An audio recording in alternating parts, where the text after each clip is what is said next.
Hello, everyone. I'm Roberto Silva, the headquarters. I'm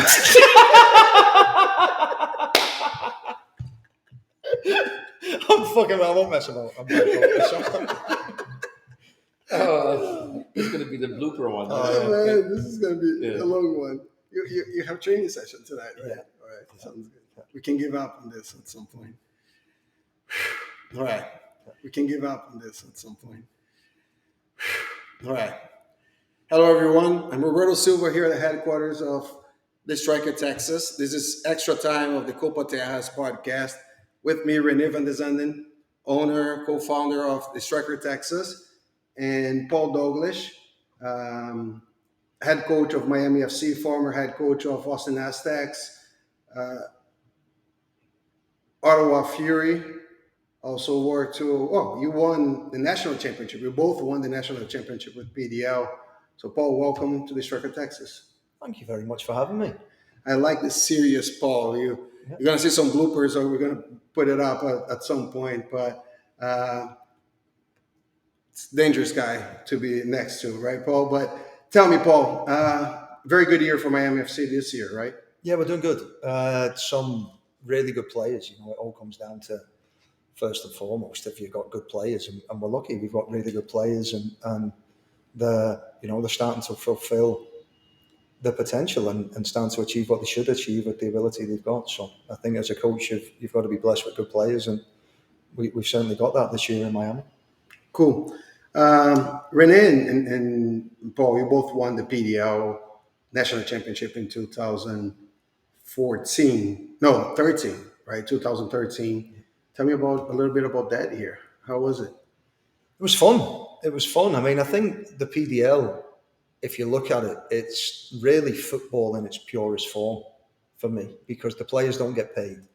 And they, a lot of the players give up their summer, to play soccer. So there's all the players are about a similar age as well, because they're coming in from college, and the bond that's created from kind of a lot of like-minded people coming together and playing football in its purest form is incredible. And we were actually speaking about it earlier, and it was actually, it was fun. It was some of the happiest times of my coaching career. It might not be the highest level that I've coached at, but the bond that you create with the players when there's no money involved is different to the bond that's created in professional soccer.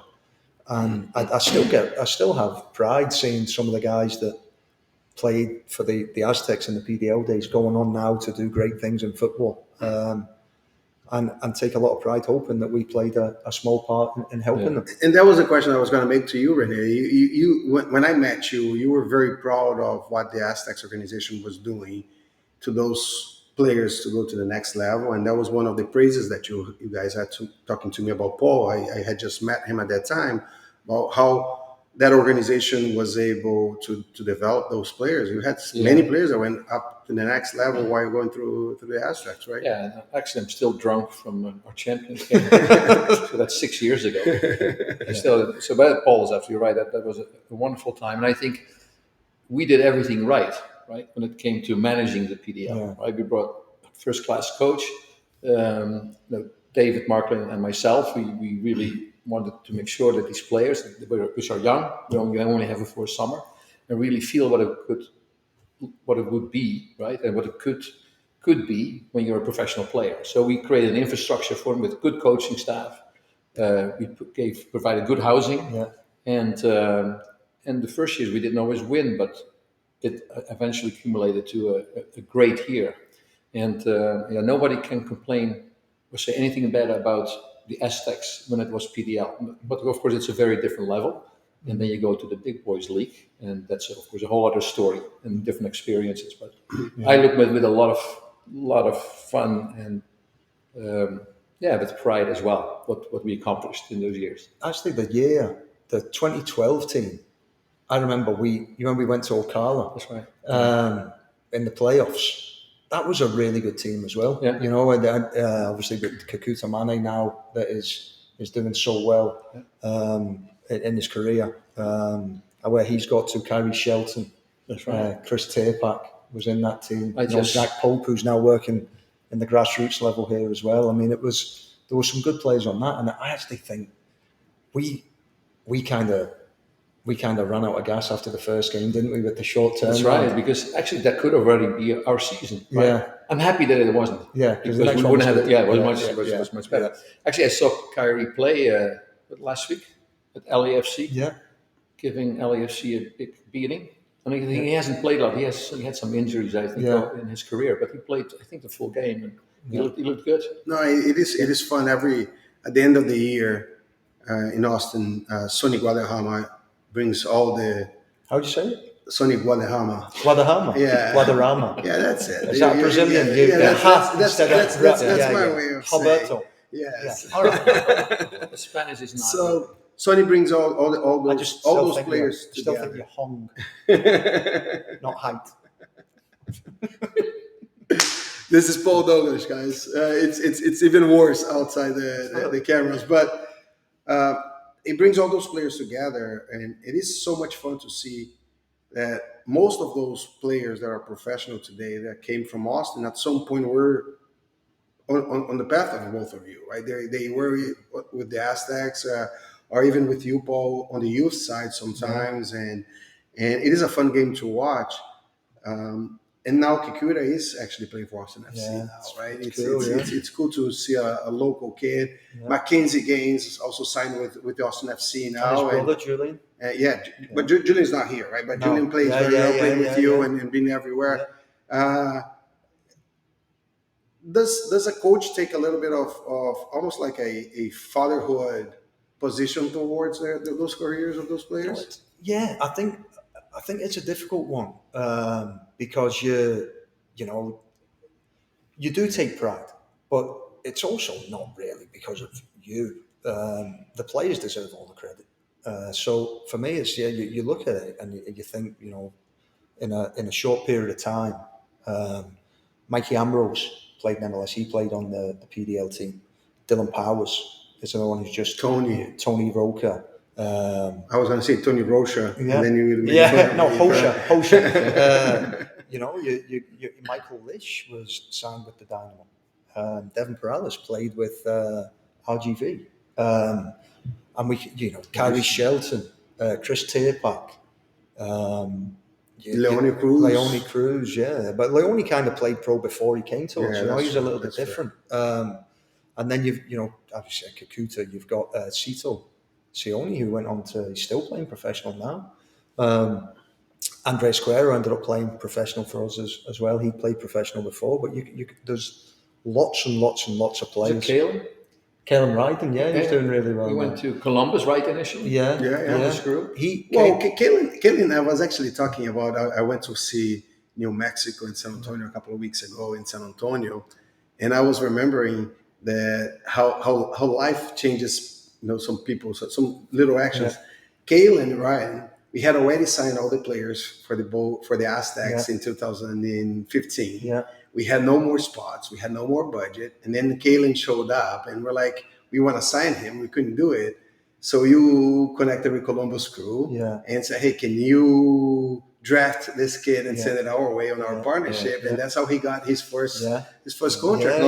Was your hands on, or our hands on that process? You picked the right guys. And I think we talked about it as well, right? You want to have a certain type of player, but also certain personalities. And Kalen is another good example, just a good match, great guy, smart. Yeah, won the USL Championship 2 years ago, was the captain of the team.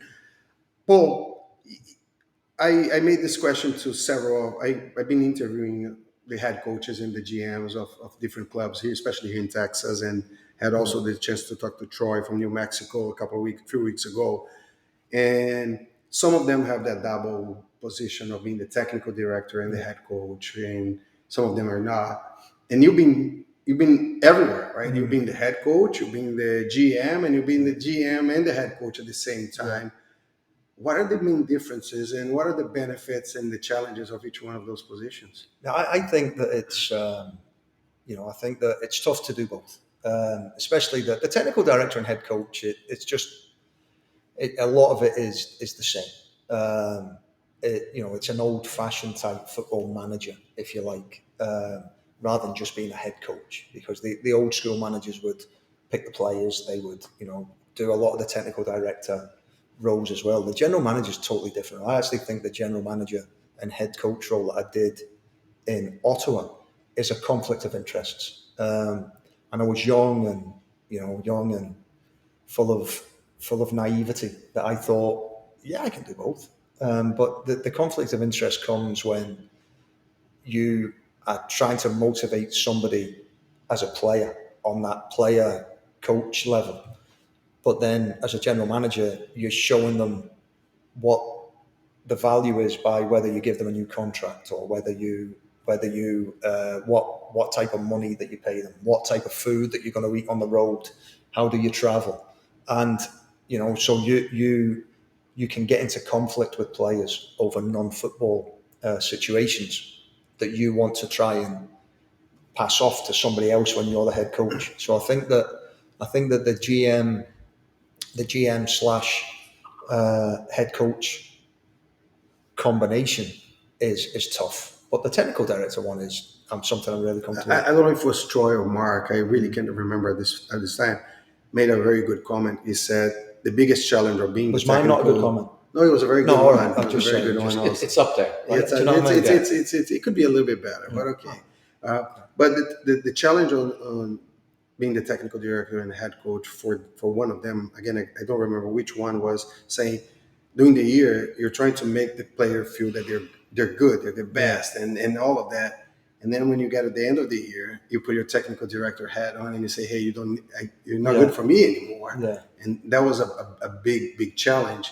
Do you have that feeling also? No, I don't get involved. So I'm really lucky. We've got Michael Williamson at Miami who takes care of all negotiations. So I don't get involved in negotiations at all.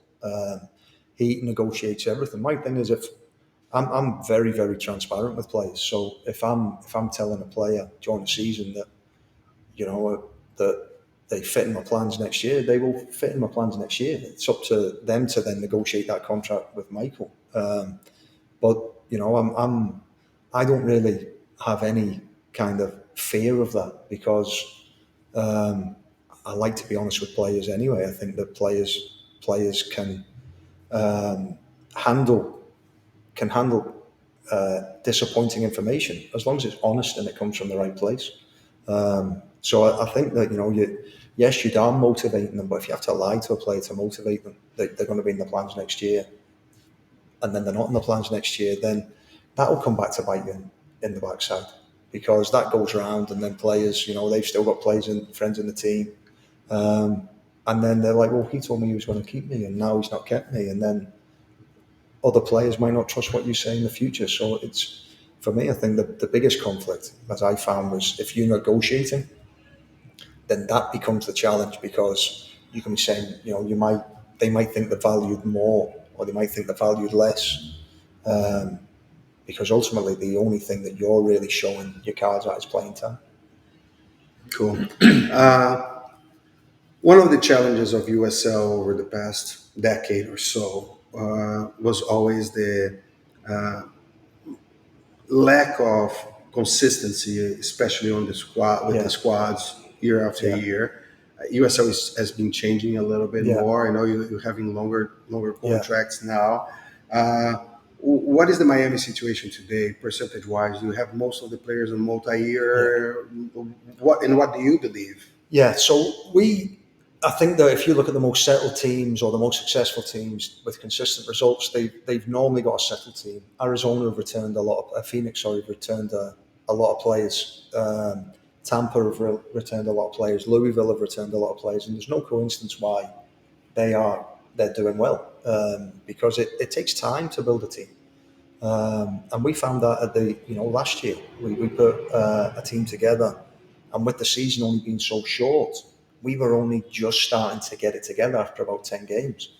And this season as well, if you look at us over the first 9 games, and then you look at us over the last 9 games, it's night and day different. I agree. To Well, the numbers show that, right? Yeah. If you get the table, you see Yeah. where you were 9 rounds Yeah. in and where you see now. But my experience as a coach now is, if it doesn't happen overnight, don't change your mind. Don't change your ideas, because the quickest way it happens is if you stay consistent. So if something doesn't work, stick with it. If you're good at what you do and you've got conviction in your ideas, stick with it, because eventually it will come right. And we're getting the benefit of that now of just, probably me failing in the past has been a big factor and has been successful now, because we have stayed consistent and we've got great players and all they need is time. But we're in a situation now where when we put this roster together, we basically started almost from scratch for this season. And we used a lot of data and analytics to try and source not just who the best players were in the USL, but which players were suited to the style of play that we wanted to be known for. So what that did was that gave us great efficiency when we were recruitment, because we could look at good players and say, good player for that team, but they don't suit us. Whereas we could look at other players and we could say, maybe not stand out at their team, but it's perfect for us. And I think the most important thing that you've got to do is you've got to have a direction as a club, and that comes from your style of play, that comes from your methodology. You have to have a starting point. And if you bring in coaches that are changing the way they play all the time, or you keep changing players, then you're putting the coach's ideas before the club's ideas. And for me, I'm a big believer that, the club is constant. Coaches change, players change. So the most important thing that you can do is work out who you are. What type of team are you? And then recruit based upon that. So we're in a situation now where we've got the option, or we've got a lot of our players under contract for next year. So we're really excited where we're at just now, and because of the way we've done it, the long-term future of Miami FC is safe as well, as long as we keep going in this direction. That was a long answer, but in the end, you actually answered it. Yeah. So you have multi-year contracts. Yeah. Yeah. That's clear. I want to make sure that the people are listening. Yeah. We have. It's just me. I'm on a day-by-day contract. It used to get bored of me. That always amazes me, because, as you said earlier, as a coach, I think the time you can stay and build, it's never known, right? It's also building results. Depends on ownerships, how patient they are. Yeah. So, but I can imagine when you look at your career and constantly moving, I'm still amazed that you've been able to stay with the same partner. Yeah. So how do you separate those two things? But being so, I guess this is an I'm just intrigued. I mean, when you always have to move around. First of all, you never know if your position is solid, right? Yeah. And then psychologically, you also prepare for it, because it's not the right thing to do. You always have to have confidence that you're going to stay long and you will have the time to build. But it's just the nature of the business that you do move around. I mean, you make your own decisions. I understand how your pressure. So it's interesting how to keep the wife happy. Is that what you're saying? Well, partially as well, but I think also you get somewhat emotionally detached, because you can get disappointed very well. So over time, you're going to build a wall around you. So that's why I think Brandy is really a very patient woman. Yeah. Well, listen, yes, for sure, and it doesn't have very high standards, obviously, So, but no, and this is, I know I'm not laughing at Joe, but I can't do what I do unless she does her job as well as she does her job, and she's got a much more important job than me, and a much harder job than me, in terms of keeping our family together. She said to me, she works as well. She works, in her own right, but she also takes care of the house. She said to me, look, you worry about football, I'll worry about the house. And the only reason I can put so much effort into football is because she takes every worry that I have away from it. Of course, we were joking a little bit about, but we know how freaking important it is. Yeah. And last night we had the Austin Soccer Foundation annual event. Yeah. There were some awards given to coaches, youth coaches, and one coach insisted to take the mic after he received the award, and he was strongly emphasizing that he could never have done that unless he has an understanding wife. Well, I right? think Or partner, right? So, yeah. and it's absolutely true. It's but not just this job. But we're talking here Oh, about soccer. I think soccer is a lot it's also tough. because there's a lot of traveling. There's Yeah. And it's 7 days a week, for right? example, Paul, you just left Miami beginning of last week, right, or midweek. You To went to Pittsburgh, Pittsburgh, had a Tuesday, game in Pittsburgh. Yeah. Pittsburgh came down here. You guys flew to Dallas, drove to Yeah. Austin. There's a lot of commitment, and I can say that I've been with soccer for many years, for a decade before that, and for the last 2 years have not. I've been much closer to my family now than I were before. So there's a big price that you end up paying for that. I want to ask you, Rene. You hired Paul twice, right? You hired Paul to be the PDL coach, and then when you made the pro USL at the time it was USL Pro, you hired him again. You took him out of MLS.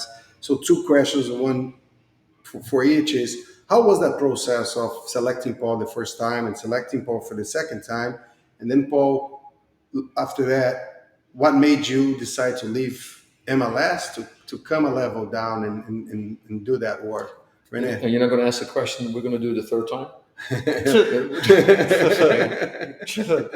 So no, I think first of all, when you have, I think the philosophies, I think are very much the same. So I think that was the initial match to begin with, and then you have quite a strong success story, right, with the PDL that we talked about earlier. So why not continue to build on it?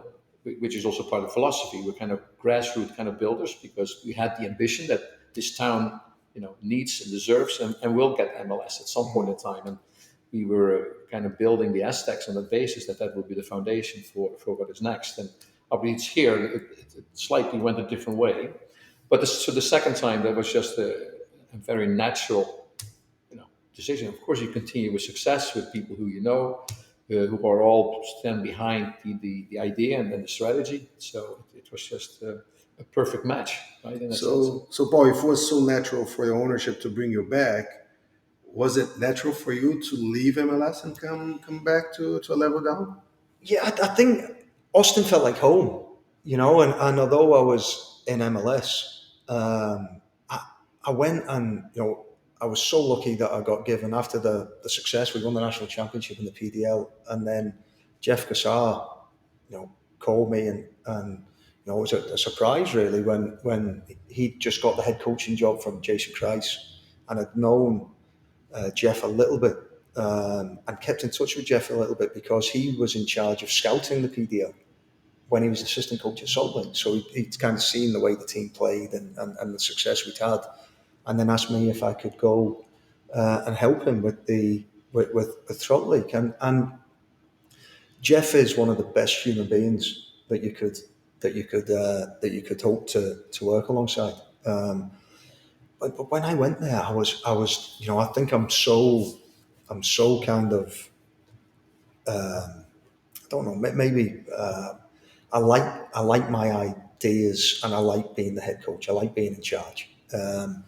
I wasn't fully comfortable then as an assistant. It was a little bit of a transition for me from going to planning training every day, making every decision in games, choosing which players came To have in, a supportive role. to then teaching somebody else's ideas, and I found it quite difficult, to be honest. I really did.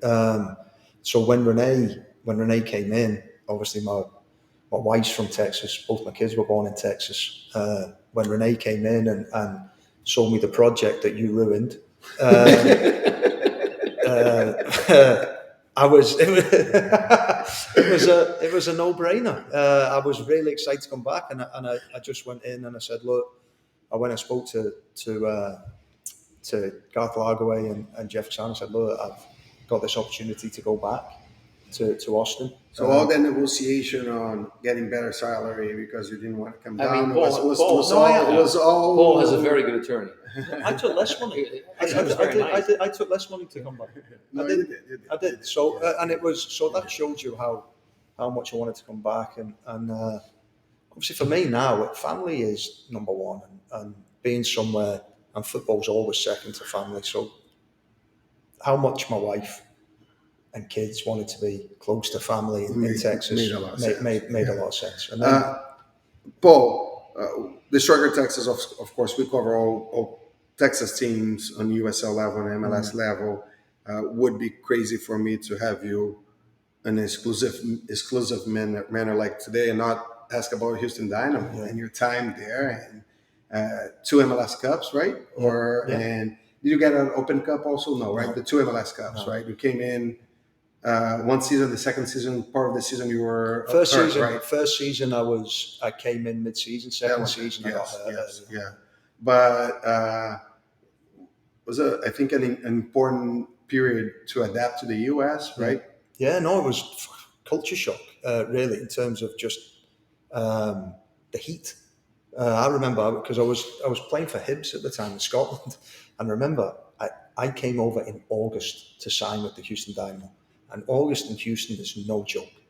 And I remember because of the time difference, I woke up quite early in the morning, and I was getting picked up from the hotel, and I thought, right, I'm just going to go and sit outside on the wall and wait for my lift to pick me up. And I was sitting outside the wall, and it was like literally 7-8 o'clock in the morning, and I'm going, no, you can't play football in this. Surely you cannot play football. And then it got hotter, and then we started training. And I remember they gave us these sleeveless T-shirts. They were white, right? And I've come from Scotland. You didn't know where the T-shirt ended and my arm started. And I remember seeing pictures of Paul Dalglish first day of training. And I'm going, honestly, I was so white. And I remember, we had these shades on the side of the pitch, and we trained for 10 minutes, and then run under the shades to try and get some water and just cool down. I mean, it was, but then it's one of them where you learn to manage it. You learn to manage it. I can't ever say you adapt, but you just learn how to deal with it. And that was the biggest thing to adapt to. But it was an incredible team. We had some real. When you look back now at the level of that team and what the players have done in the careers, it was you maybe don't realise at the time because you're in it, but it was a special time in MLS history for a team to go back-to-back championships. And now you go into coaching and you look back and you start thinking, well, why were we so successful? And for me, it wasn't so much. Yeah, we had great players, but it was an attitude. It was a bend don't break attitude. We worked hard every single day, and we knew that that's who we were. So even when we had a bad day, we were still difficult to beat, and we could still cause teams problems. And the friendships that I've got from those days are still some of my closest friends that I've got in this world. So it's the bonds that create it when you're successful always seem to be a little bit stronger than what they are in failure. And then as a guy from across the pond to have the opportunity to go to the restroom in the White House, which you've done. White House, yeah. That was my mature side coming out. Everyone's taking pictures of the iconic moments. So when we won the championship, we got to. This is true story. It's a true story. We got to go to the White House. And who was the president at the time? Yeah, and I've got another funny. So we got to meet the president, and we were all standing on the stairs and we're waiting for the president to come in, and we thought, I'm kind of having a laugh at John. People are taking serious photos, and I'm going. MySpace was big at the time, right? MySpace was big at the time, and I went, I want a picture for MySpace, right? So I went and sat on the toilet in the White House. And I got one of the guys to open the door and take a picture of me sitting on the toilet in the White House like that. Not one of my proudest moments, Roberto, but it's definitely memorable. I remember. One of the fun. So I remember. So me, very serious at the best of times. The president stood on the steps and he was talking to the team, and he said, "Oh, well done," because obviously he's from Texas, and it's a Texas team there. And he said, "Is there anybody here from foreign shores?" And I said, "Yeah, me," because I'm shy. And he goes, "How are you enjoying our country?" I said, it's good. I said, but I'm still waiting for my green card. He goes, well, you better start playing better then. I swear he did. It's a true story. And I went, because you know when you see presidents on the TV or people in power, and it's always so serious. Yeah. You sometimes don't realise that They're they're real people. people that have Yeah. a laugh and a joke. So that's a really Also, they go to the restroom. yeah, That's what I always like to say. that was a really fun memory. Yeah, that's fun. But I think it's what you mentioned earlier, that we talked about it a lot as well. You mentioned this trip going to Pittsburgh, and then first get on the plane, go to Pittsburgh, play the game, Yeah, and these are intensive games, we all know. And then you hop on another plane, then take a bus ride, right, to get to Austin from Dallas. yeah, And people don't kind of underestimate it also as foreign players do, right, when they come to this country, because I mean, this is there's so much happening in this country. There's a lot of growth, and I think there's a lot of interest from European players, maybe the older ones as well, right? Yeah. You try to pull them in. They come here with a lot of excitement and maybe a nice little extra addition, a chapter in their career towards their end. But we know the distances. We know the different altitudes. Yeah, We know you always said that. You right? always said how hard it is to play in this country. I think that a lot of times the people that make the decisions to bring in older players to America have never been involved playing or in America, because the one thing that is for sure is as you get older, your recovery takes longer. So like even now, if we go on a flight or we go on somewhere travel, we feel tired the next day. So an 18, 19, 20-year-old can deal with the travel better than an older player. When you're starting to travel,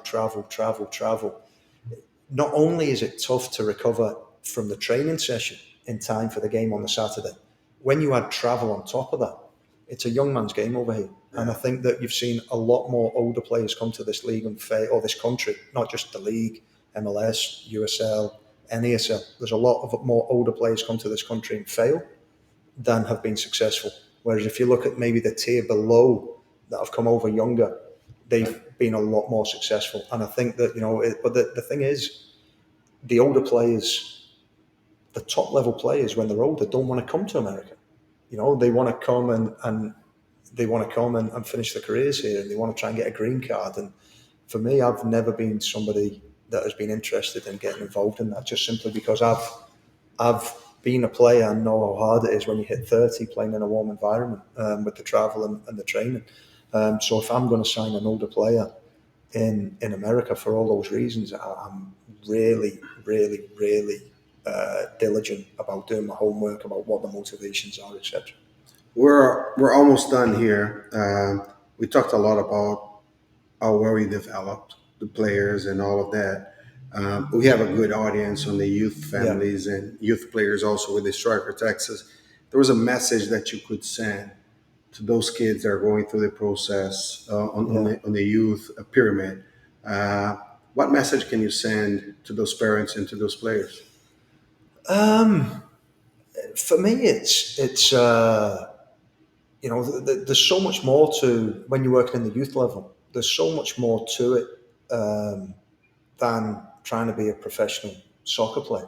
Because if you think Lone Star's maybe got the biggest club in town, it's maybe got 8,000 kids. And then if you look, you can go through the kids that have come through Lone Star that have played professional. I'm much more aware of what's happened on the men's side than the female side. Yeah. But if you look, Jack Imperato is now professional. He went to Spain and then came back. Julian Gaines, Mackenzie Gaines. You can look at Axel Picasso is another one that came through Lone Star that went to Philadelphia Union.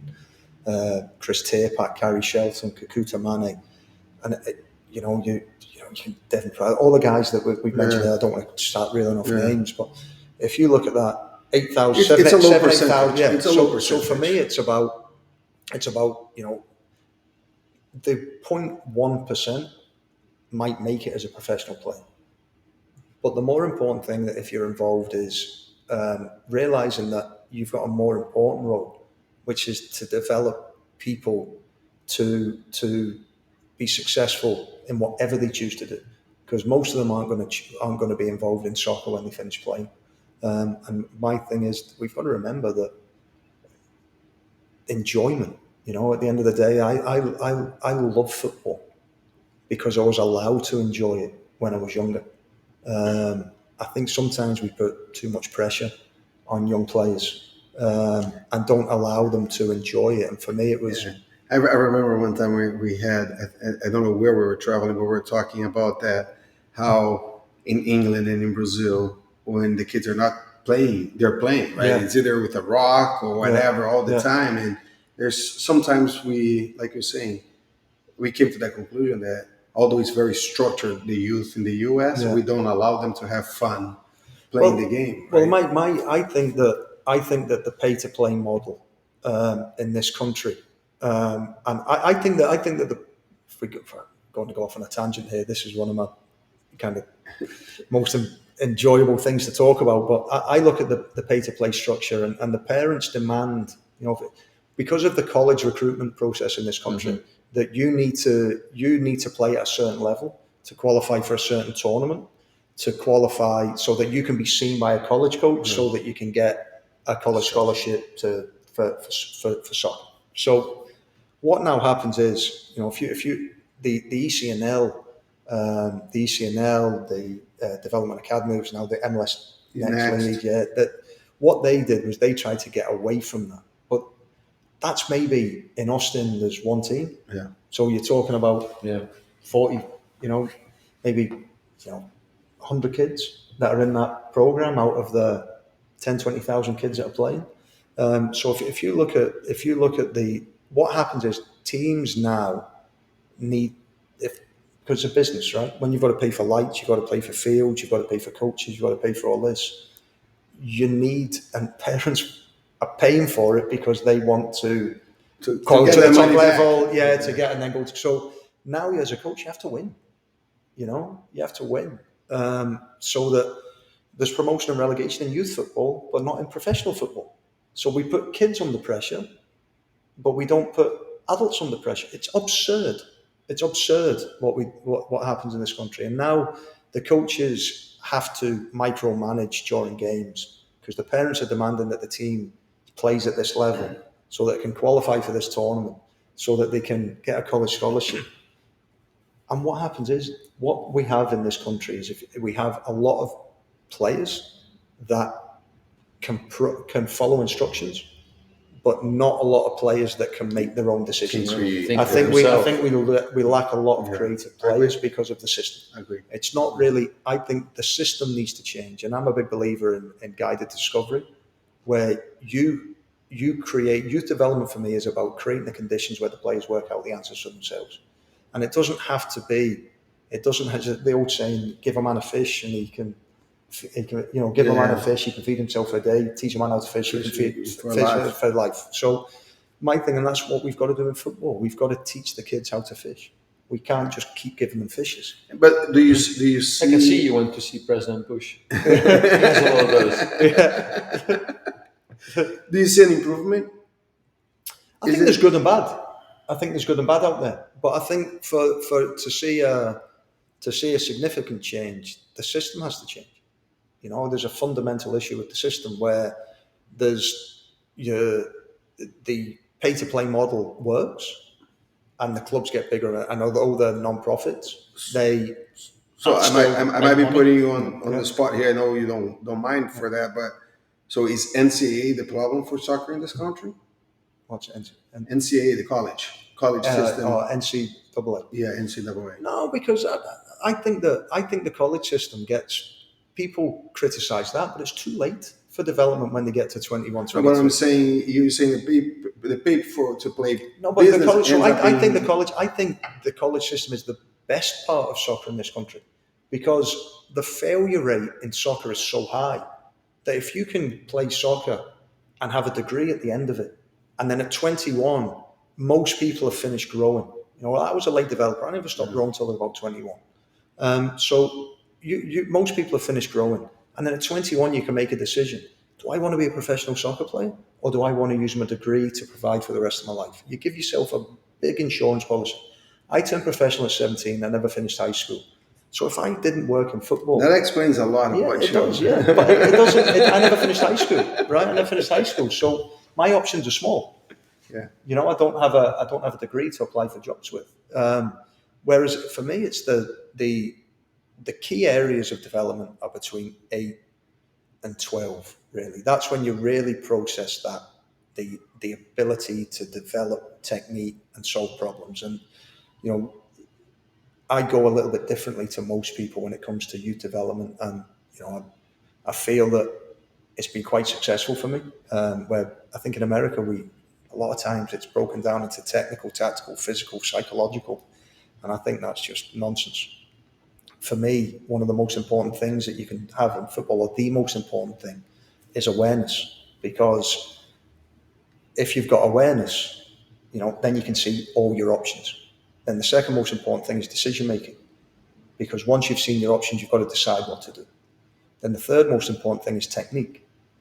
Because once you've seen what your options are, decided what to do, you then got to be able to implement it.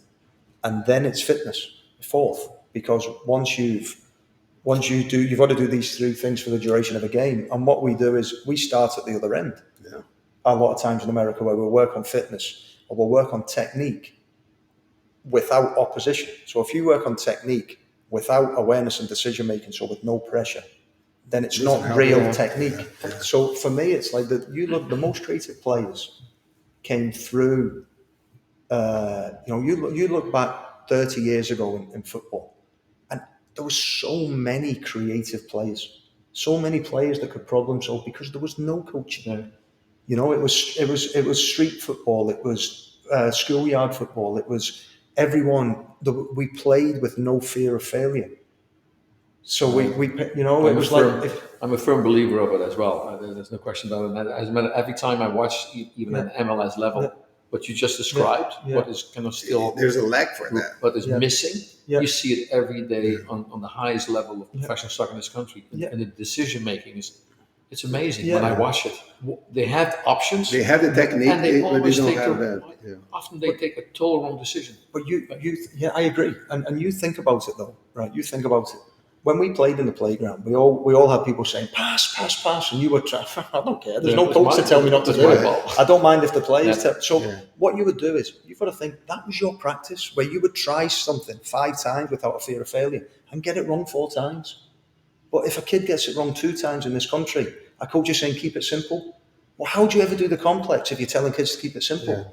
Yeah. And for me, I think that my youth style was to create an environment that the players played without a fear of failure and try and replicate street soccer, if you like, but in a controlled manner, so that when they got into a game, they didn't have to shout over, hey, coach, can I do this? Yeah. You tell me, can you do it? Yeah.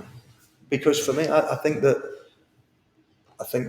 most training sessions now, most times in the pay-to-play model, most times now, kids are playing with a fear of failure because there's a coach on the sideline telling them they're right or wrong.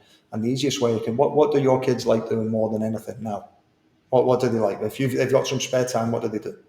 Anything that makes them have fun. iPad video games. So can you imagine your kid, right? So your kid's in the room playing video games. They fail a lot in video games, right? They fail a lot. Yeah. And the video game tells them whether they've been successful or not, right? The game tells them whether they've been successful or not a coach. Can you imagine that your kid was in the playing video games and you go and stand behind them? If you don't work hard on this video game, I pay a lot of money for these video games. You are never coming back. We won't bring you back. I can do that. I've been doing that. But do you know what I'm saying? Yeah. Like because we don't create as parents a fear of failure in video games. Kids enjoy it, and guess what? They keep playing video games when they go into 20s and 30s and 40s. Because we create a fear of failure in soccer, we take away the enjoyment, and a lot of kids stop playing soccer. Yeah. So you want to bring addiction back into playing soccer? Addiction? Mm-hmm. Well, it was addictive, right? I was the first thing what you think about before dinner and after dinner. We used to play. We used to play before school. Yeah. We used to play morning break, lunchtime, until it gets dark. School. Yeah. Conca, when we visited his home in Buenos Aires, he was telling us that. He was saying that his mom wouldn't let him play after dinner. So he would have to go in, and he showed us the little window that he would escape after dinner to go play for another couple of hours with his cousins before and became the player that he became. But anyways, I think we're good now. You have to go back to the hotel for practice. Before we go, Rene, anything that you would like to say to the Paul or to our No, it's good, great audience? seeing Paul again in his former hometown. Yeah. I'm sure it's not the end of it. He always comes back this full circle, one way or the other. So, but When you've got a wife from Texas, sometimes it's I not know, your choice. I know, you always return to the nest. But yeah, great seeing you, great having you as well. Paul, We Thanks wish for you lunch. success tomorrow. Yeah. You know, I have a little bit mixed emotions about it. The Bolt is still our team, right? So, but let the best team win. 2-1 for the Bolt. He's sticking with his fellow Brazilian, isn't he? You know what I mean? At least we're European. I might have a little bit more commitment. That's what. You know what I mean? You've got to root for the Bulls. You hired the coach. You know what I mean? He's got to root for it, hasn't he? If you like the Bulls, thank Roberto. If you don't like the Bulls, blame Roberto.